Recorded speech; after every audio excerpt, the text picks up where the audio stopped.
ከሴቶች ሁሉ መጥፎ ሴት ማለት ደግሞ አልሙተበርጃት የሚገላለጡ ሴቶች ናቸው።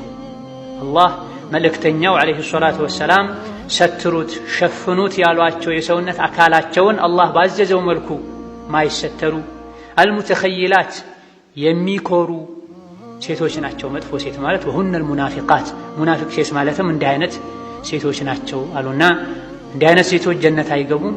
ከቁጥር አንፃር ጉራበል አዕሰምን የሚያክሉ ከገቡ እንጂ ከአሞራ ዘር ሆኖ አልፎ አልፎ እንጂ የማይገኝ የአሞራ አይነት የሸሪዓን አለባበስ በመጣሳቸው በመኩራታቸው ኒፋቅ ውስጥ በመውደቃቸው ጀነት የመግባት እድላቸው ጠባብ ነው ያሉ ኢማም አሕመድ ከዓብዱላህ ብን ዐምር ብን አልዓስ ባስተላለፉት ሐዲትም ኡመይማ የምትባል ሴት ወደ ነቢ ዓለይሂ ሰላቱ ወሰላም መታ ለመስለም ቃል ለመግባት በፈለገች ጊዜ ነቢ ዓለይሂ ሰላቱ ወሰላም ወደ እስላም ስትገቢ ቃል የማስገባሽ በአንደኛ ደረጃ በአላህ አላሻርክም እንድትይ፣ አልሰርቅም እንድትይ፣ ዝሙትን አልቀርብም አላመነዝርም እንድትይ፣ እንደዚሁ ደግሞ ድሮ በጃሂልያ ዘመን የነበሩ ሴቶች ይገላለጡት እንደነበረው አልገላለጥም ብለሽ ቃል እንድትገቢ ነው ሙባይዓ የማደርግሽ ብለዋታል ነቢ ሰለላሁ ዐለይሂ ወሰለም።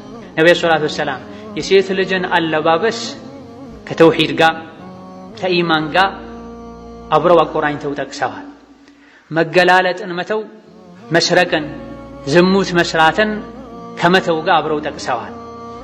ሙስሊም ሴት ዝሙትን መተው እንዳለባት ሁሉ፣ ስርቆትን መተው እንዳለባት ሁሉ፣ ሽርክን መተው እንዳለባት ሁሉ መገላለጥን መተው አለባት።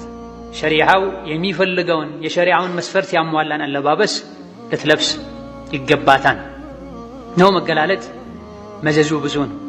የሴት ልጅም ክብር እንዲነካ የሚያደርግ ነው። ለቤተሰቦቿም ጭምር ውርደትን የሚያስከትል ነው። የሴት ልጅ ያለባበስ መበላሸት የኢማን መበላሸት ምልክት ነው። ሴት ልጅ ኢማኗ ሲስተካከል ዲንን ስታቅና ዲንን ስተገብር አለባበሷ ያማረ የተስተካከለ ይሆናል። ኢማኗ ልቧ ሲበላሽ አለባበሷ ከሸሪዓ የራቀና የሚጻረር ይሆናል። መገላለጥን ሸይጣን ይወዳል። መገላለጥን አኼራ ማያሳስባቸው ዱንያ ላይ ብቻ የፈለጉትን አድርገው ተዝናንተው መኖር የሚፈልጉ ካፍሮች፣ ሙናፊቆች ይወዳሉ። አላህ በተከበረው ቃሉ እናንተ የሰው ልጆች ሆይ ጠላታችሁ ሸይጣን እንዳይፈትናችሁ አባታችሁን አደምን ከጀነት እንዳስወጣው ሁሉ መጀመሪያ ጀነት ላይ በሰላም ሁሉ ነገር ተሟልቶላቸው እየኖሩ አባታቸው አደምን ከጀነት ያስወጣው በወንጀል ነው።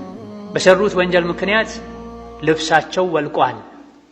አላህ አልብሷቸው የነበረ ገመናቸውን የሚሰትረው ልብሳቸው አትብሉ የተባሉትን ዛፍ በበሉ በነኩ ጊዜ ልብሳቸው ወልቋል። እዚህ ዱንያ ላይ ያንኑ እኛ ላይ መድገም ይፈልጋል ሸይጣን። ሰዎች አላህ ያዛቸውን አይነት ልብስ እንዳይለብሱ ይፈልጋልና የንዘዑ ዐንሁማ ሊባሰሁማ ሊዩሪየሁማ ሰውአቲሂማ። ያኔ ወንጀል በመስራት የአደምን የሰው ልጆችን አባት ልብስ እንዲወልቅ አውራቸው እንዲታይ እንዳደረገው እዚህ ዛሬ ዱንያ ላይም ሴት ልጅ አላህ ተባረከ ወተዓላ እንድትሸፍነው እንድትለብሰው ያዘዛትን ሰውነቷን እንዲገለጥ ያደርጋልና ይሄን በማድረግ ሸይጣንን አትታዘዙ፣ ፈተና ላይ ትወድቃላችሁ ብለዋል።